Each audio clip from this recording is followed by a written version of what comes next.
Crossover, we back. We here highlighting street ball legends across the world, but you know we gotta start with New York City first and foremost. We are half man, half amazing on.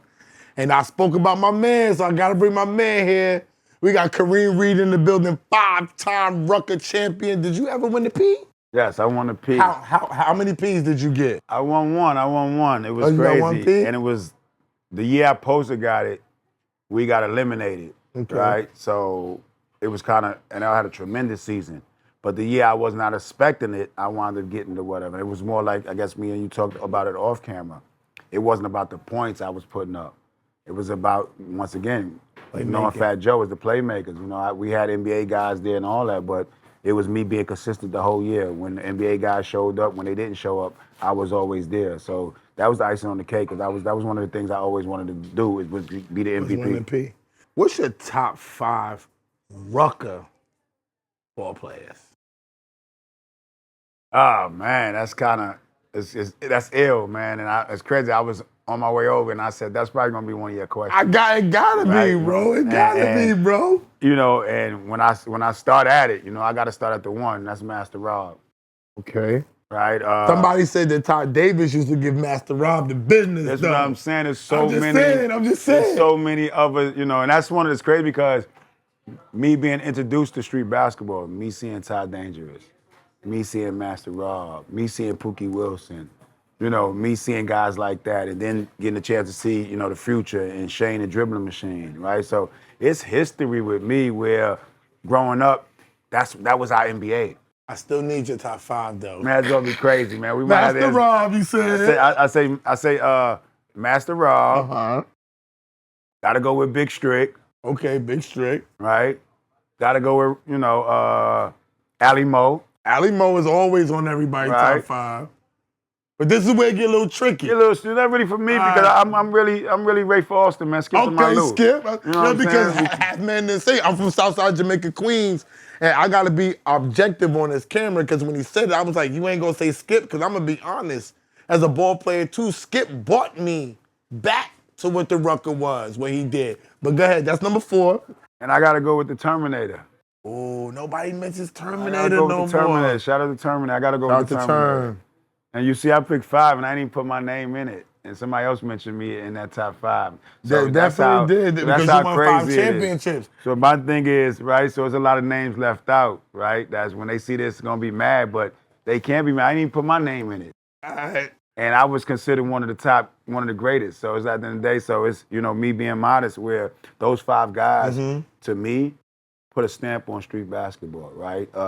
You got the guys when I was growing up and watching, and then the guys that I played with alongside with Strick, Ali Moore, and Rafa, right? Where you don't see that no more. Rafa went from a street basketball player to the pros. Right? Never done before, never probably gonna be done again. Right? So with him, it's always salute. Like, you know, where he gotta be in the top 5. Yeah. He's the one that really, right, when, you know, he jumps over everybody because of that.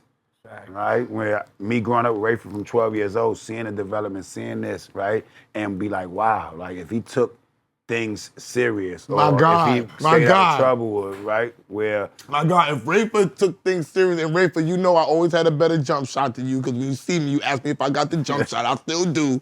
If that man had a jump shot for real. But when you say that, right? Rafa had a jump shot. At 12, 13 years old, Rafa was our shooter. Yeah, right? But see, in Queens, Rafa was always going to the bucket. Yeah. It was never, see, with us, what I learned later on is what I didn't know. Rafa and Shaw was exposed to different things with fucking Riverside and all that. I had Young Life, and I was playing baseball. So I didn't understand the politics of basketball back then. They were so good. They were already within the politics of basketball. People already, I was like, how does everybody know? I'm coming from Queens, I'm like, how does everybody know Rafa? I'm playing ball uptown in Harlem, and I'm like, yo, yeah, when I play ball in Queens, I play with Rafa Shaw. You don't know Rafa. You don't know Rafa. What are you talking about? I'm from South Jamaica, Queens. This is who these are the niggas I played ball with. And when Rafa used to do these tricks, and Rafa was coming on the show in Queens, we was like, yo, bro, stop doing that, bro. That was him getting uptown, I guess. That was before Uptown. Yeah. He was always doing it, right? Yeah. But it was always Uptown in his blood. Because what I didn't realize as a young boy, he was already playing up there with the Uptown niggas. He was living with us. They wasn't coming to where we was. You know what I'm saying? And Rayford wasn't coming back saying nothing. This is where I'm going, y'all. He's with us you know on the what weekend. Saying? Like I said, I'm coming from the Bronx. Rayford, Steph coming from Queens and Brooklyn, and we used to shout out to Javal, Miss Javal, right at Thurman Player, Young Life. Do you remember Dez? You remember Coach Dez? Dez brought me to Young Life. I played in Young Life. So bingo. That's how I met. That's how I met Rayford and them. But they was, I think, a year in front of me or some shit like that. But that's how I knew everybody. And his brother used to always be uptown. Ramar. Yeah. So you know what I'm saying. Everybody knew Ramar. Yeah. Actually, shout out to Ramar. Ramar was better than Rayford. Everybody in Queens knows that. But Ramar was the real street nigga. You know what I'm saying? Ramar is. Shout out to Ramar. Ramar, real Queens nigga. So that's where much respect. Yeah, so that's we go back from that, right? Where us playing against each other through our childhood friends, being childhood friends, and everybody thought we had issues and stuff like that. Me and Rayford used to laugh because we together all the time, all from Thursday to Sunday, and during the week during Rucker, we spend weekends together, right, playing with Young Life. But then when we got older and we started playing on 55th and things like that, Rayford was always with us. He was always uptown. He's a Queens uptown nigga. Where'd you get more props from? McDonald's All American High School, playing college high octane basketball TV, or 5 championships at the Rucker? I think it was all together, right? There was a makeup of me being all together. Those were special things in my life, moments in my life that probably shaped me to who I am today, right? Where I needed the Rucker 5 championships to be considered one of the top street ball basketball players, right? I needed AAU basketball, me getting 11 MVPs the summer before my 12th grade year to make the McDonald game. Then I needed St. Raymond's because I was at Talentine. St. Niggas at Talentine. Shout out to Talentine. I didn't know that you was at I was at Talentine in 9th grade, right? You transferred. And my school closed. We won the Red championship. Archery after Red Archery left. I know, and it closed down. It closed down, and I ain't have nowhere to go. A lot of y'all niggas from other places didn't Sean Wise go like the Rice or something like that. I remember I was around back then. He went to Rice and shit like that. So you know it. So I guess where I say that all those played tremendous parts of my life, right? Me gaining a scholarship, a kid from the Bronx gaining a scholarship to the University of Arkansas, right? Taking that chance. I was dumbfounded. I was like, this nigga going all the way out to Arkansas? But it's opportunity. That's how it was. And me telling these kids now today is picking the right school, right? Picking a school, picking a situation that you fit in, right? The last couple of years, you see the transfer portal. It's even trickling down to the high school, right? Pick your right school where they gonna want you, not you wanting to be there, right? Where I tell the kids today, where you go there, whatever, give it your hardest, work your hardest. You never know what's happening. You never know who's watching, right? And that's what happens when you're working hard, right? You think nobody sees it or whatever. In your least moment, the least moment you think of it, it happens, right? Where never thought I'd be putting St. Raymond's and seeing these coaches in preseason come to watch me as a 10th grader, right? And keeping those same relationships from 10th, 11th, and 12th grade. So now when I'm going to make my college decision, I already have an idea where I'm going, right? Where these kids now, it's like, they don't lock in. We're not watching basketball. These phones, the social media, where it's hurting our kids, right? And it's now the chance where you see now is the liking images. Your liking images is the big thing or whatever. I wish we would have had that back then. Everybody wanted that. Nigga, what if we had social media back then? What are you talking about? That's what I said. So these views and stuff like that is crazy, but your game has to match up with those views, right? We can sit here and make a mixtape of me looking like I'm coming out of retirement. I'm not even going to talk about people making mixtapes and going pro. Right? I'm not even going to talk about it. But it works for certain people. But my whole thing is, like I tell these kids, we can all get there. Right, but let's get there when we right. It's a process, and it's about trusting the process. And I think through my career, that's what I did. Where, us playing with Fat Joe, me taking my lumps and bruises early on in Rucker as a young pup, right? getting together with Fat Joe and Mousy. Shout out to Mousy and Fat Joe, right? Taking that to a whole nother level, making Hove come out and get a team, right? We had Jermaine Dupri, we had Master P coming out, right? We drew Puffy, Puffy. We don't say his name. Puffy was coming out. Yeah, Puffy was coming out 4 or 5 games into the tournament and getting a team. Breaking teams up. Puffy got a team, we breaking the team up, right? Because everybody wants to play, the bad boys at that time or whatever. So you went through your stages, right, where Murder Inc. was a good team. They brought, my best friend Baron Davis out. He brought his Cali boys there, whatever. Had ABC America where, your state got to represent. Chicago came, Seattle came, Cali came, right? We had Boston. We had Philly come up. We had DC come up. With things like that, that's where street ball was at its all-time high, right? And now it's like, this is what these tournaments are doing now, right? Where you looked at it last year, me and you seeing you on 145th Street Park. Yeah, I saw you. Yeah. So now, seeing you on 145th was crazy because these young boys is playing out. It's high stakes out here right now. It's money game. Like, it's wild, and it's wild. It's a different environment. And like I told Half Men, I said I feel like the whole basketball league right now, wherever it's at, is all mini Rucker. It's all you got to entertain now. People want to see some shit where Rayful was throwing the ball behind house head or whatever it was. Now that would be more accepted. That would be creativity and kick the pass now. People used to people falling on the ground. Oh, you point at them. Back then, that's a fight. Like, yo, bro, don't like. It's a whole different age. But who's the pro that you didn't expect to come and shine at the Rucker and they did? I can't. When I said like those were pros, right? So, but Rod Strickland said he only played the Rucker one time because he felt like he had that game for the Rucker. That's what I'm saying. So that's what I'm saying. Who came to it? Mashburn, right? He went crazy. Felipe, we just talking about it. Felipe came one game, right? Mm-hmm. But then you have the memorial moments where Kobe coming, it rains. Then you have Kevin Durant scoring 60-something points. You got AI and Steph in the back, in the backcourt together. Come on. Then you have our Fat Joe times when we had 9 pros. The blackout, look at that game that didn't happen. You had 20 pros. So it gets to the point where really I seen Richard Jefferson come, right? I played with Cat. Yeah, he did work. Richard Jefferson, he did work. But the work is, well, he said, I'm an NBA guy. When you say work, I see Michael Beasley come and kill. But who had, no, what I'm saying, who came with the Rucker? This is what I'm saying. I know they could kill off the points and skill, but who came with the Rucker? Who came with the shit? I saw Steve Francis come with some shit. Baron Davis came and shut it down. Okay, all right, that's what I'm talking about. B. Diddy came out there. Garnett, he came with the pro game. No, it wasn't even that. But we beat them that day, right? We beat them and Joe Smith that day, right? So, you beat KT and yeah, so you was on the court that day. I hit the buzzer beat on them. I hit the buzzer beat on Joe Smith that night, right? Got the 5-time champ up in here, recognize everybody. But he went number 1, I guess, the next week, right? Joe Smith. Shout out to Joe Smith.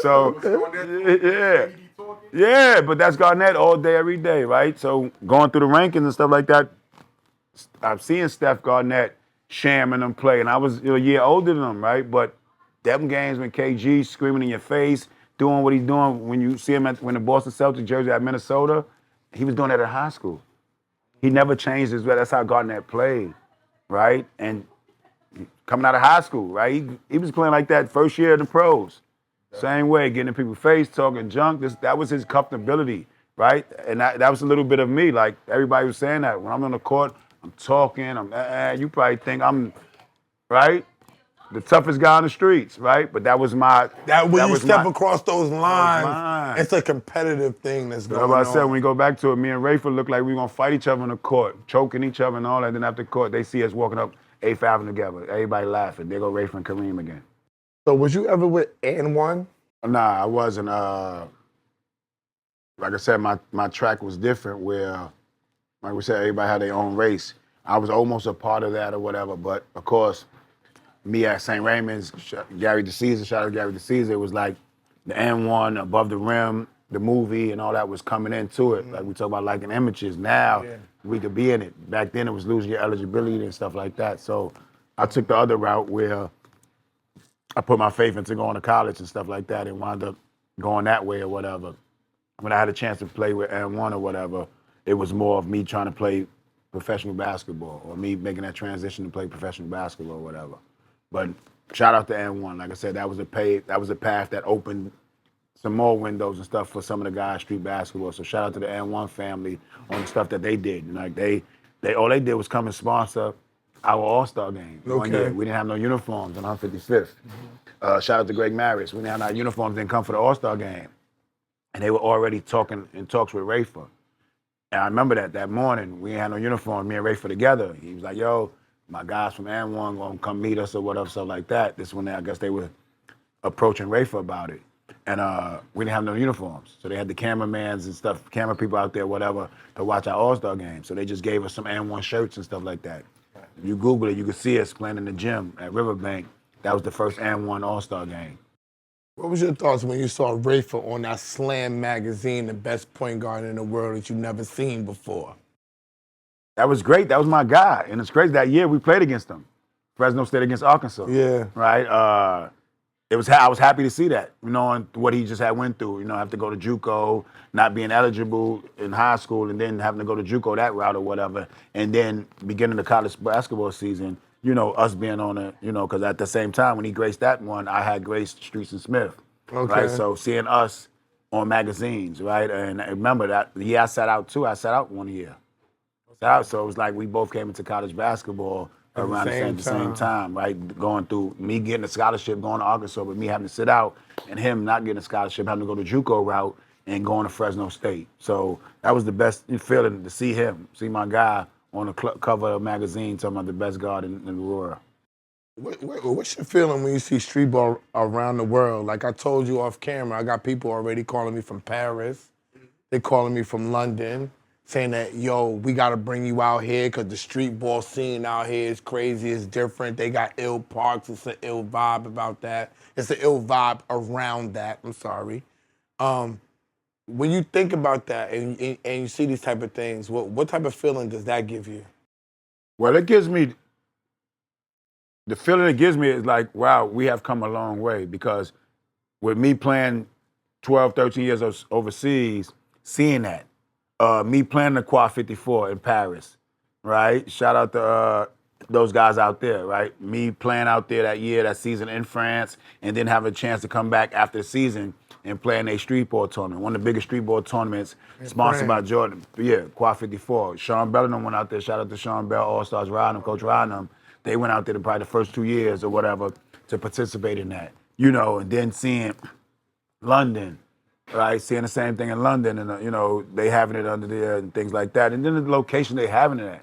I remember Quad 54 being in a little park or whatever stuff. Now they're playing under the Eiffel Tower, street basketball, where you looking at these parks, me traveling the world and whatever, and seeing these kids are in the park, right? And this is where the essence for New York City basketball started, in our parks or whatever. So seeing that in another country, it's like, big shout out to street basketball. Big shout out to New York City basketball with that, because that's where, I guess, originated, or that's where we start calling it street ball or whatever, or when it start globalizing around the world, when we start focusing on street basketball. It was always, right, parks in Chicago and Boston that we say street basketball, but when it really got a name, that they trying to put it in the Olympics, when you hear them talking about street basketball in the Olympics and stuff like that, where, street basketball being a part of All-Star Weekend with Earn Your Leisure and stuff like that. And then, of course, bring up this Clash Pro League that, Chris Gotti is doing now. Clash TV, shout out to Clash TV, shout out to Chris Gotti, shout out to Des Diamond. Is street basketball bigger outside the U.S. now than it is in the U.S.? Yeah, you can say that. I think so. I think so. I think boom bap. I'm crossing over to music. I think boom bap rap is bigger outside the U.S. than it is in the U.S. So if street ball basketball is bigger outside the U.S., what does it need to bring our flavor back? I mean, our flavor is there, I guess. It's never going to be taken, right? But remember, we're getting out of the entertaining now, right? So when we talk about it, entertainer basketball, street basketball was a collab, right? Where now it went from street street basketball to organize now till you having AAU, NIL. but now you having the biggest tournaments where Queen of Harlem is 100,000. Right? Harlem. That's crazy. Yeah. That's crazy. So we You went talking about from Queen of Harlem is 100,000. That's right? true. That's So true. yeah, right? So it made Shout out to Lenny Cook. Lenny exposed me to the so Queen it of made Harlem tournament. everybody, you know what I'm saying? Shout out to Ball Up in Harlem. You know, Michelle Smalls, right? They changed the whole game again, right? So when you look at street basketball and we talk about in different countries, they're 8, 9 years behind, right? Because now it's still entertaining for them. So when you talk about throwing behind, wrapping it around somebody's neck and throwing between That's somebody's where they legs, at with it. That's where they at now with it. We already passed that. We're playing a street basketball game for 100,000. A tournament for 100,000. Remember, I grew up from the era where the drug dealers are betting, your friends are betting. No, now tournament, we went from me getting a jacket for MVP and Rucker to me getting a TV, in another tournament. Remember they was giving out TVs, flat screens. If you win the P, you get the flat screen. You go home with the flat. Nigga, come on. Nigga, like that's trash. But no, that's trash because that was 100,000. It housed my house at that time. Got you. I'm got 5, 6 big screens in the house. I'm coming home with yeah. That's the P right there. But now you see me in 3 days, 10 days, and 100,000 cash is cleared for a street basketball tournament. All right. But the rappers and everybody and the entertainers ain't as involved as they was. Now imagine if they was involved with the Queen of Harlem or just coming down and have their own team and saying, yo, these stakes is now 250,000 because we throwing shit in the pot now, which y'all all know is all promotion, it's all marketing. To have a team at the Rucker and to be somebody to be able to be accepted to have a team was marketing and crazy within itself. Bro. To even say I'm coaching and I got a team up there. So imagine if the rappers and the entertainers and the pro ball players got involved like they did back then. What's it gonna take to make that happen? But you're seeing it now. You're seeing it now where, you know, the last 2 years I've been coaching gumbo. Shout out to Luca. I've been coaching gumbo. To this year where now you got Votto got a team. Right, I can't feel my face. Got a team, so it started. Dave East had a team last year, so it's starting to be starting to come back. It's starting to come back because now the culture. Once you said the culture, now we're getting the culture back. Right, we had the entertainment where the guys that was playing on the game in the game was the entertainers, and then you had the rappers and all that above the rim. You see Pop, this and that, right?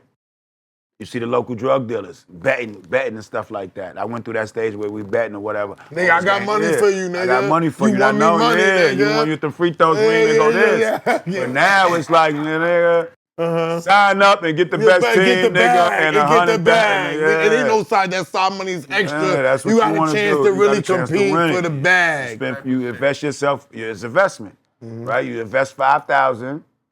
That's the entry fee or whatever, and then of course.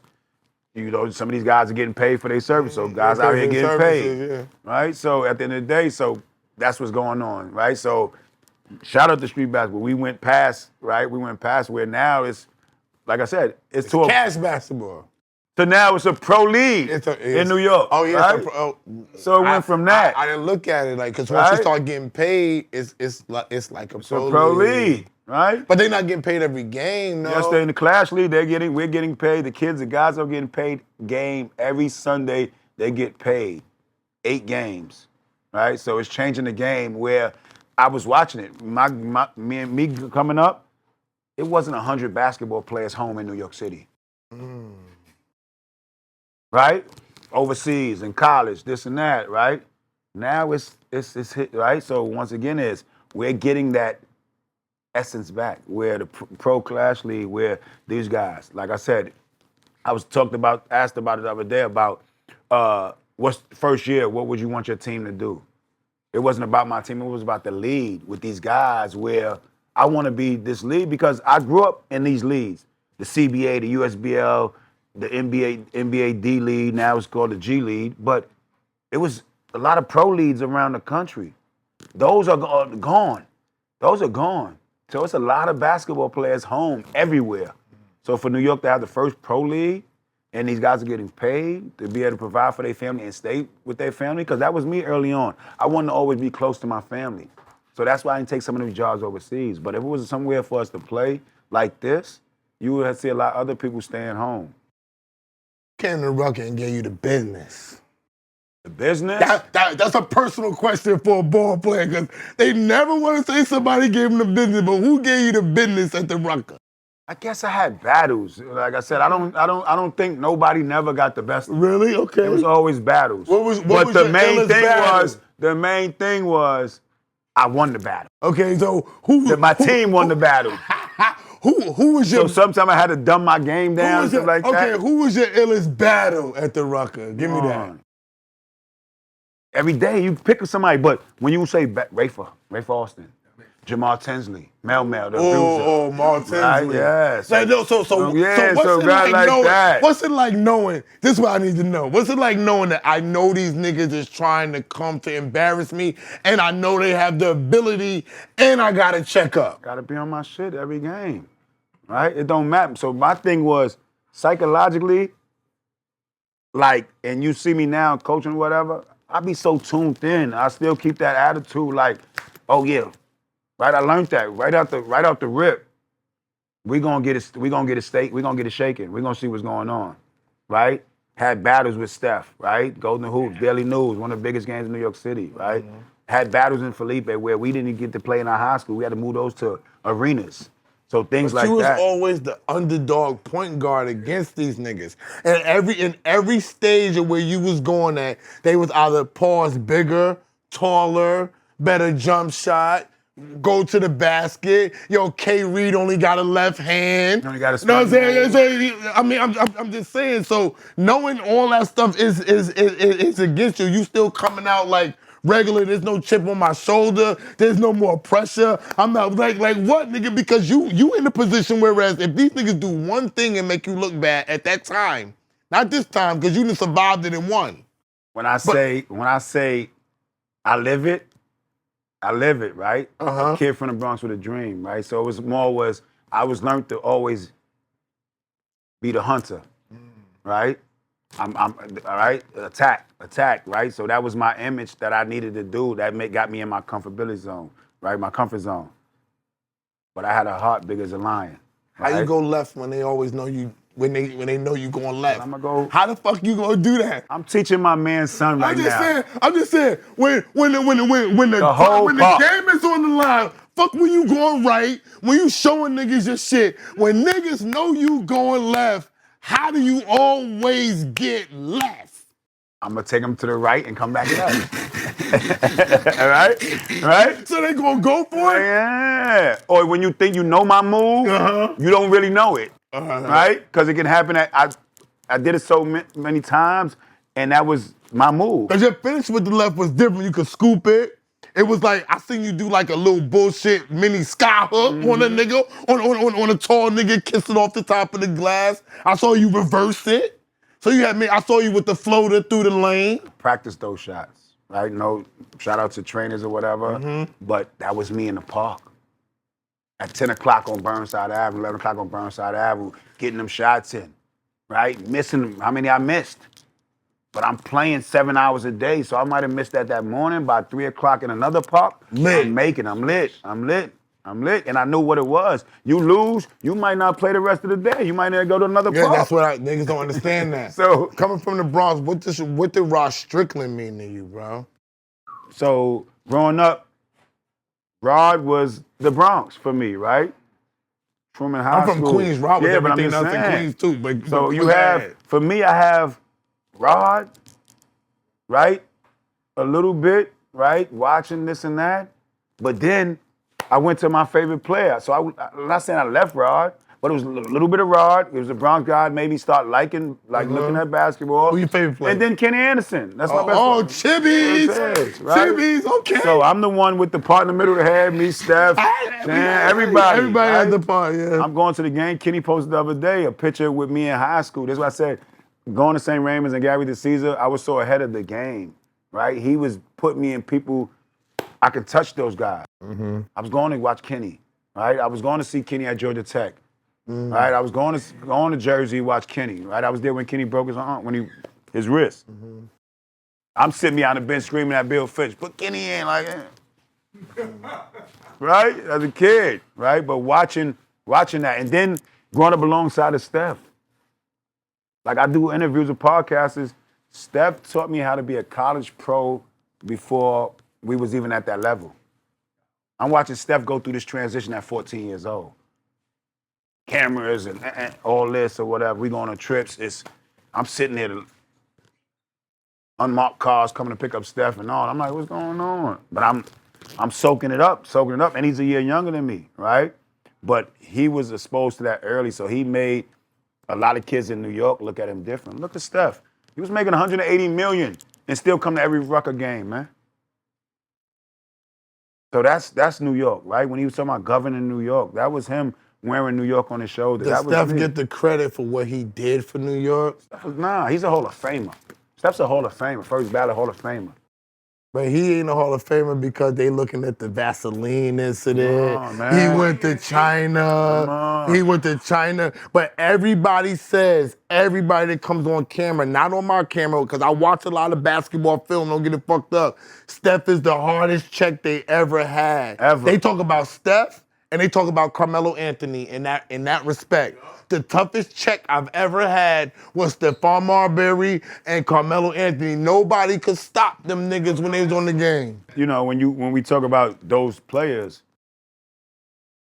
Steph, Baron Davis, those are the guys I had to guard. I'm in New Orleans. Let's take it to New Orleans when I'm getting, right, I'm trying to make New Orleans contract. You gotta make the contract. Right? You gotta play against BD every day. Every day.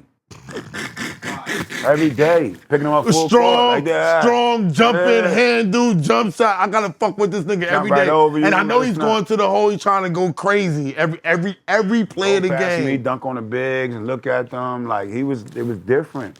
So with seeing him and coming from that and seeing Steph, right? Body that they body was made to be that, right? Steph was, come on. It was a man child. Right? So then you. At point guard. What you think about Cal coming to Arkansas? That's totally. I spent some time with Cal, right? He's gonna change the whole landscape, right? He's already changed it at Kentucky, did it at UMass. So Arkansas is just the next stop, but it's a bigger, right? To the stage You where think it's bigger than Kentucky? yes. Get the fuck out of here. Now, K. Reid, we didn't disagree on nothing on this camera. Don't you ever tell me the Razorbacks is bigger than the Wildcats. Don't do that, bro. Bro, don't do that. The Bluegrass State and the team, don't do that. Like, wait, they in the SEC, they got a lot of money, but Arkansas Razorbacks is not the Kentucky Wildcats. What? Don't do that. Of what you mean? What you mean? First of all, Stature, money, You bugging. reputation. better What are check. you talking You better about? check. Better check. Shout out. Shout out. That's his man. That ain't no. My man is So, Sam Walmart. My man is Johnny man- Tyson. That's my man. My man over here was sold not for sale. That's K. Reid man, okay? All right? Come on, don't do that, K. Reid. Don't do that. Don't do that. Coach. K. We got- Reid, don't do that. You telling me that Ray, y'all don't even got the titles the Kentucky got. I mean, Y'all don't got the basketball accolades the Kentucky got. Come on, K. Why we Reid. don't? Say he coming to bring Why that. he don't? Y'all He gonna got- bring that. He y'all gonna got bring one what? title with Scotty Thurman and them. Yeah. Come Shout on, out to those. stop. Shout out to to those. Corliss Yeah. Williams, one of my Shout favorite out. college ball Shout players. out. The original man child behind Yeah, Larry Big Johnson, Nasty. Paul, Big Nasty. Yeah, but you All right? never. But You Big never. Nasty, y'all don't have the accolades that Kentucky Wildcats got. Calipari can bring y'all there. We bring all them #1 ball players and all that type of shit. Y'all do got the capital and y'all do got the fan base. Nolan Richardson, yo, legend. Rock with you. Okay. You know what I'm saying? I know. but I'm in. But you gotta win some rings though. Yeah. You gotta win some rings though. But I can't. This the place that gave. I'm never off camera, on camera. This the place that gave me, right? Gave me the rock. Gave me this rock, right? Yeah. So yeah. But we'll see this year. This year, national champions. College player you played against.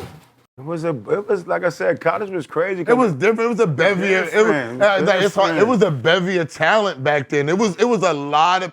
It was niggas, Han, to be real, that was nicer than some of the niggas that went pro, but they didn't have the pro game. How about this? They couldn't adjust. What's another conference that was like At that time. ACC, right? But Big you had East. the ACC, Big East, when you had Steph, you had Ray Allen, you had Marbury, you know what I'm saying? The Well, not Marbury, ACC but you had Big East, I think, ran the town back ACC, then. you had Marbury, you had Tim Duncan, you had Childress, you had Corey Alexander, like, yeah, you know what I'm saying? But then you had UCLA. Bubba Chucks, you had Ray Chuck. Allen, Yeah, you but- had nigga Martin, I'm you saying had niggas, bro. You had When you look niggas. at those, remember, when you say, when it was the 64 teams, there's only about 5 teams that get in. That's it. Of these, remember, that's when they started the mid-majors. That's it. Because you got to remember, people had 5, 6 teams going to each conference. What's next for you right now, K-Reed? I know you coaching my boy Show Out Ty. All right. Coaching my boy Show Out Ty, St. Raymond's. You coaching Beat Stores Fund at St. Raymond's. And y'all won something. Y'all almost went to the state championship or something. Because y'all won like last year. like one game or something like that. Semifinals, we lost to And Nazareth. you back to coaching now. And I'm rounding this up, and you enlightened me about how you didn't know that you had to have education and a degree to coach. Yeah, it was the situation where we talk about as athletes, life after basketball. Life right? after basketball. We get so caught up in basketball, right? And it seems like it's right, but it's short, right? And it seems like that. And you can see people when they retire, whatever, right? Where we don't know what we're gonna do, right? Now it's different, where things are set up, but just imagine when we're coming up or whatever, stuff like that, we didn't have things that was set up, right? So we didn't know what we was gonna do. We just thought probably we could walk in, oh, I'm gonna be a basketball coach, or the money that I make, right? These guys are getting ready to make $400 million now. And me and you talking about, we thought 200,000 was gonna last forever. We just said that shit. We did. I did. Right? These niggas new contract. Shout out to Shaheem Holloway, the coach of Seton Hall. I was supposed to be his manager when I was young, and I was like, when Sha make $1 million, I'm gonna make this 200,000, and I'm out of here. Right. I'm rich. Your starter kid, Psych. your starter kid 2 million now. 200,000, Your yeah. starter kid 2 million now. Yeah, starter kid. I was about to say 200,000. Man. Starter kid 2 million. The crib, the car, the jewelry. 2 million. That's 2 million. Right? You see, Angel Reese said that 75,000 don't even pay none of her bills. They don't even pay her rent. Her rent $8,000 a month. That's $96K. Yeah.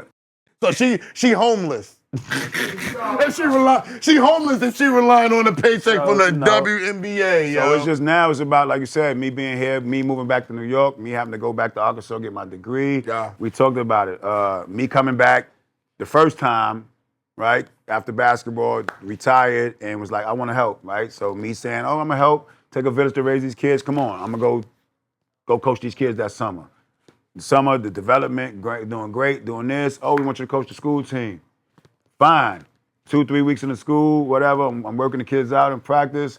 The principal called me. I won't mention the principal name or the school official. Called me and said, hey, man, you're doing a great job with the kids or whatever, but where's your degree? I said, I don't got no degree. It's 30 years of basketball. One of the greatest street ball basketball players, put on for my city. This and that. I'm coming back home. I just want to help the kids. Degree, bro. You can practice with the kids, but when the game comes, you got to go sit up in the crowd. I'm like, huh? Nah. You can be security. You could be security. You could be at 9 o'clock in the morning, be 8 o'clock in the morning. But you can't coach them when the people is really here. So I'm gonna go get me a fucking degree, bro. 2 days later, I got on a flight back to Arkansas. They opened arms to me, like I said, being in the college and picking the school that, right? That Came back after embraces 20 years and they still have my, right? We're gonna let you get your degree. We're gonna make you whole. Right? So doing that, so, you know, fast forwarding it. So now it's here, me sitting here with you in New York. It's about recreate my brand, recreate my name, right? Through, you know, taking on being a director of Kips Bay, along with my guy Kenny Satt. Me joining Satterfield? Yes. Oh, me shit. joining the St. Raymond's family. You know, coming home, wanted to get into high school basketball. Whatever place is to be home, a place that I helped build. Back St. in the Raymond's. Bronx. Back in the Bronx, right? Me start my clothing line, recreating. So that's some of the stuff also.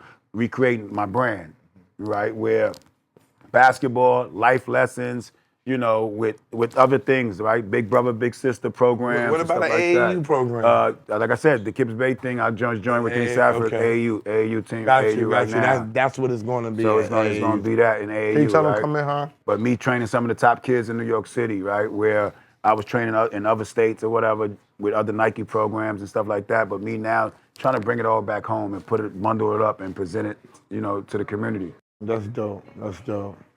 I look forward to working with you. This is my last thing that I want to say to you. I'm getting Ross Strickland, all my Bronx niggas, all my niggas together. I know I can outshoot y'all. So we gonna go to the Rucker on 155th.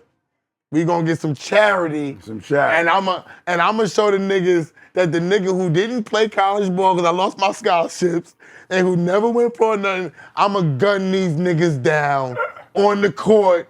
Rucker 155th one morning. Y'all not gonna be there. We gonna tape it. We're gonna tape it. Shout out to my man Kareem Reid, man. 5-time champion of the Rucker. It's my privilege to have you here. And I want to say this in front of everybody. My show right now, I got pro athletes that's gonna come on and everything, but I want to highlight the street ball players that set the tone for what we got right now, who's not getting the credit and who didn't get the credit for their creativity and their names, etc. That's what we out here doing, exposing the N1 stories, telling people how what street ball really was and what it really meant to people, and understanding why it's so big right now outside of the United States. So shout out to you for coming on, taking your time, and giving back to the kids. I really appreciate you. Really appreciate you. And I was born in the Bronx, so we kindred, brother. We good. It's always. You know what it is. Yo, crossover. We out of here. Like, subscribe. Super thanks. I don't have the subscription-based thing up yet, but just tap in, spread the word, share the basketball content across the world. We out here.